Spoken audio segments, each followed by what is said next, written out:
ये दोनों तुम्हारे भ्राता श्री गणेश की पत्नियां हैं।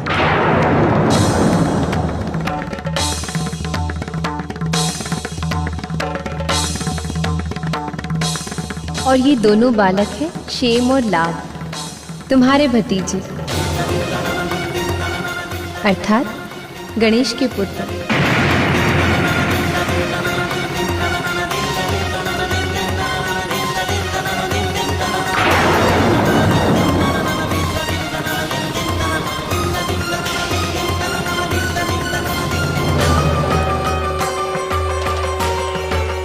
ये मैं क्या सुन रहा हूं? ये मैं क्या देख रहा हूं? बिना प्रतियोगिता जीते ही भ्राता श्री गणेश का विवाह हो गया।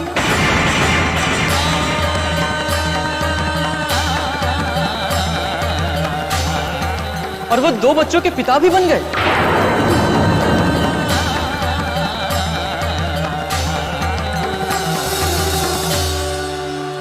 वत्स कार्तिकेय, प्रतियोगिताएं जीतने के लिए भौतिक बल और बुद्धि बल दोनों ही अपना अपना महत्व रखते हैं, किंतु कई बार अकेला बुद्धि बल ही सफलता प्रदान कर देता है। वृथा श्रम करने की आवश्यकता नहीं पड़ती। और तुम्हारे भ्राता श्री गणेश ने युक्तिपूर्वक बुद्धि बल से ये प्रतियोगिता जीत ली है।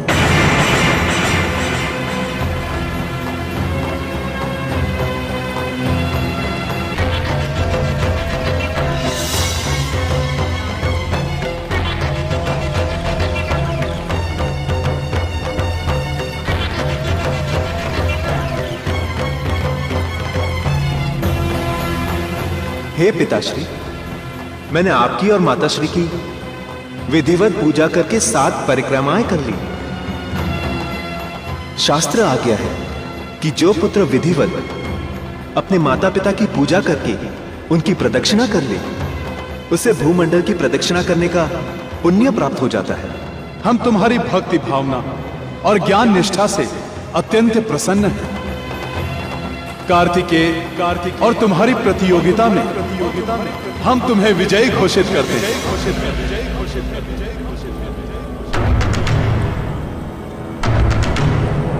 पुत्र कार्तिकेय, लोक व्यवहार के लिए शास्त्र आज्ञा और वेद विधान मुख्य आधार हैं। उनका पालन करते हुए ही हमने पुत्र गणेश का विवाह तुमसे पहले कर दिया। नहीं नहीं पिताश्री, ये सब अनुचित हुआ है।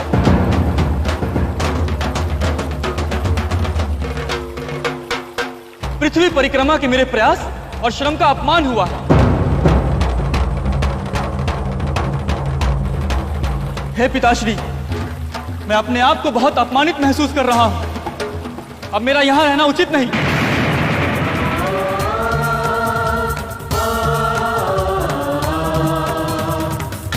पुत्र कार्तिकेय, ये तुम क्या कह रहे हो? एक छोटी सी बात पर इतना कठोर निर्णय लेना उचित नहीं है पुत्र। वत्स कार्तिकेय, मन में शांति धारण करो। उत्तेजना और भावुकता में लिए गए निर्णय सही नहीं होते। पुत्र कार्तिकेय, तुम कहीं नहीं जाओगे। तुम हमारे साथ रहोगे कैलाश में। गणेश की तरह तुम भी हमारे प्रिय पुत्र हो।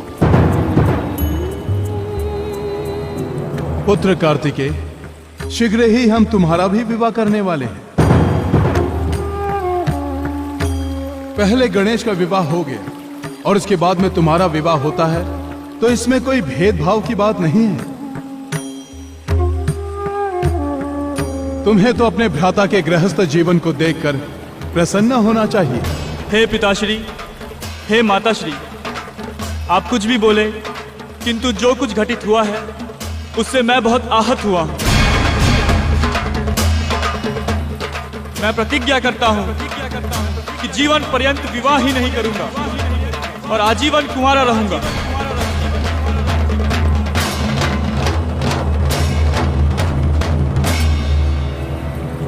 मैंने यह भी निर्णय लिया है कि शीघ्र ही कैलाश छोड़कर कहीं अन्यत्र चला जाऊंगा।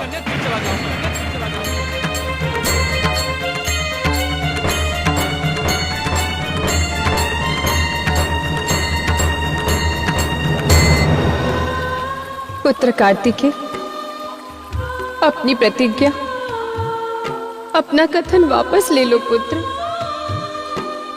अपने माता पिता की भावना और ममत्व का भी ध्यान रखो। तुम्हारे बिना हम एक क्षण भी नहीं रह पाएंगे पुत्र।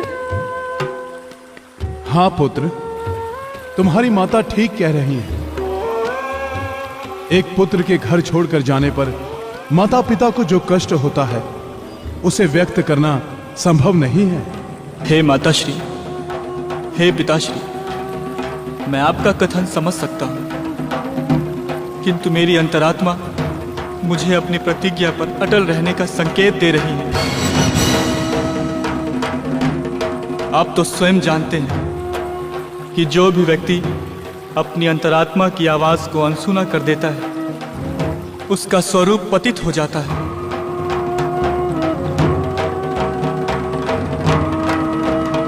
अब मुझे यहां से प्रस्थान करने के लिए अनुमति प्रदान करें।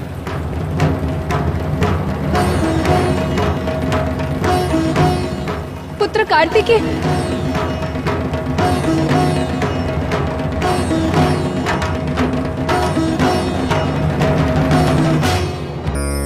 कार्तिकेय के कैलाश छोड़कर चले जाने से मैं भी उतना ही दुखी हूं जितना शिवजी और माता पार्वती हैं।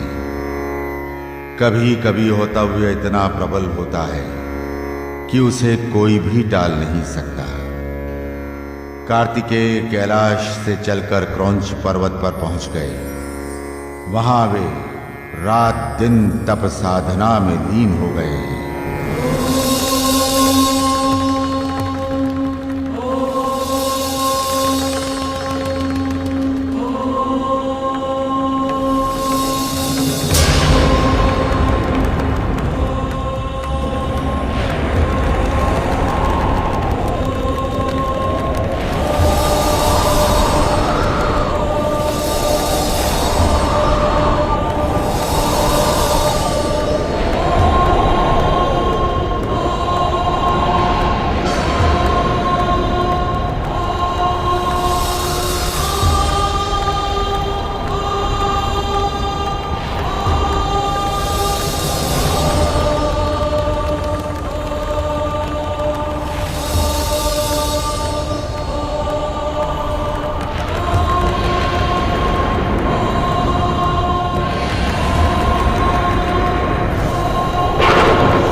कार्तिकेय, कार्तिकेय, कार्तिकेय,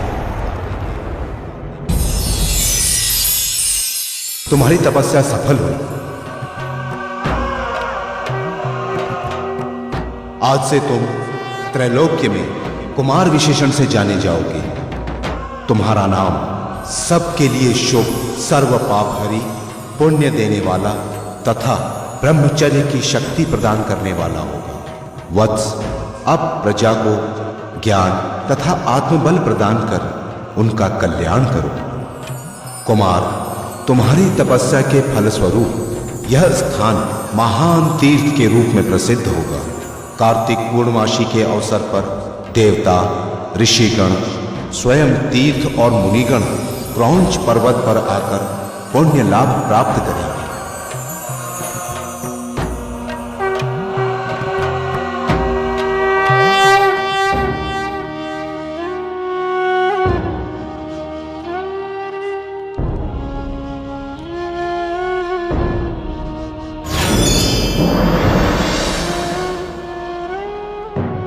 पार्वती, तुम्हारे मुखमंडल पर यह उदासी कैसी? कोई विशेष बात है प्रिय? नहीं स्वामी, कोई विशेष बात नहीं। पार्वती, अब तक पूरे जीवन में मैंने तुम्हें इतना उदास कभी नहीं देखा। कुछ न कुछ बात तो अवश्य है जो तुम मुझे बता नहीं रहे हो। स्वामी, आपसे क्या छिपा है? आप तो जानते ही हैं, हमारा पुत्र कार्तिकेय हमें छोड़कर कहीं चला गया। पुत्र बिछोह ने मुझे दुखी कर दिया है स्वामी।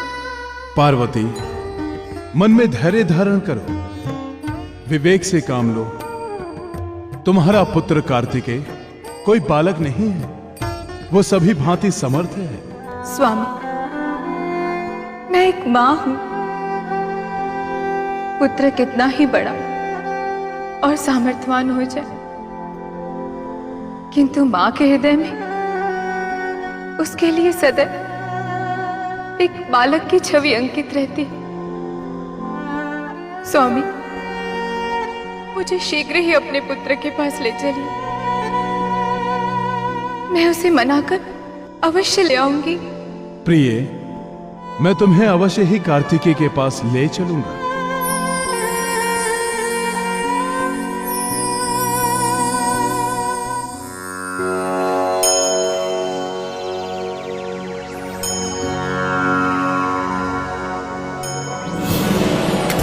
नारायण नारायण।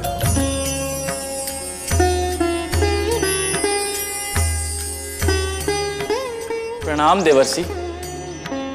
आयुष्मान भव। कुमार, तुम कैलाश छोड़कर यहाँ क्रौंच पर्वत पर आ गए।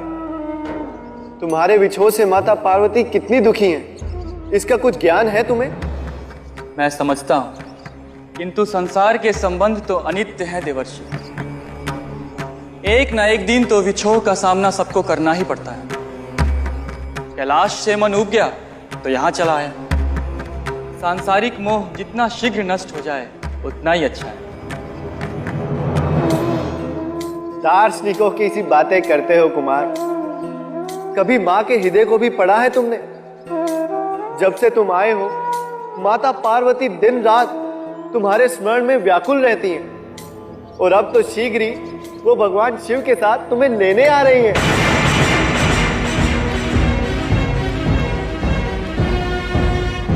फिर तो शीघ्र ही मुझे यह स्थान छोड़ देना चाहिए। किसी भी हाल में मैं कैलाश वापस नहीं जाऊंगा। कार्तिकेय, कार्तिकेय! नारायण नारायण, हरि इच्छा बलवती। नारायण नारायण।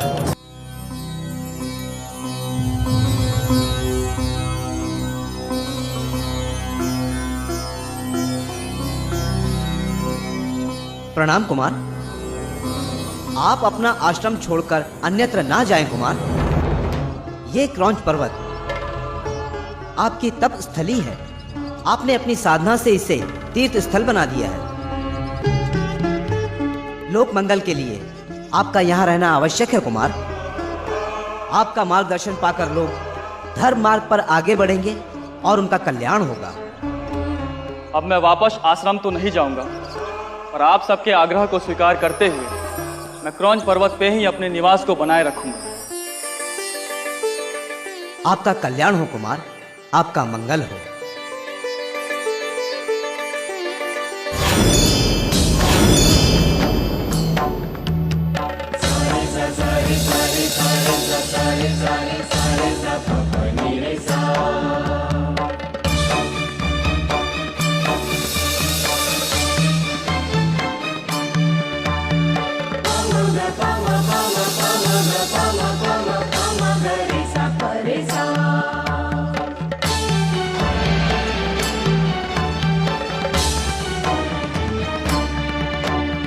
पार्वती, ऐसा प्रतीत हो रहा है कार्तिकेय ये स्थान छोड़कर अन्यत्र चला गया है। स्वामी, इस स्थान के कण कण में मुझे अपने पुत्र कार्तिकेय की स्पर्श की सी अनुभूति हो रही है।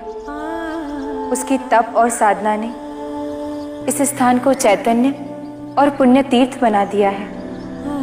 स्वामी, यहाँ आते ही मेरा पुत्र मुख शांत हो गया है। पार्वती, तुम सत्य कह रही हो। इस स्थान पर पुत्र कार्तिकेय को महान सिद्धि प्राप्त हुई है। उसे परात्पर का आशीर्वाद मिला है। स्वामी, कैलाश की तरह हमें इस स्थान को भी अपना आवास बनाना चाहिए।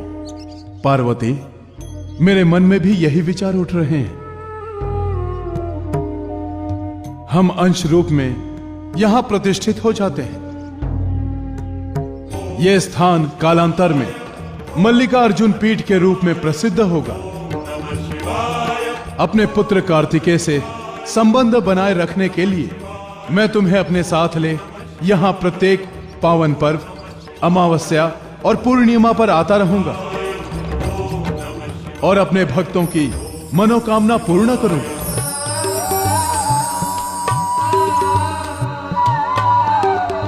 स्वामी, मेरी बात मानते हुए मेरा सम्मान रखकर आपने मुझे धन्य कर दिया।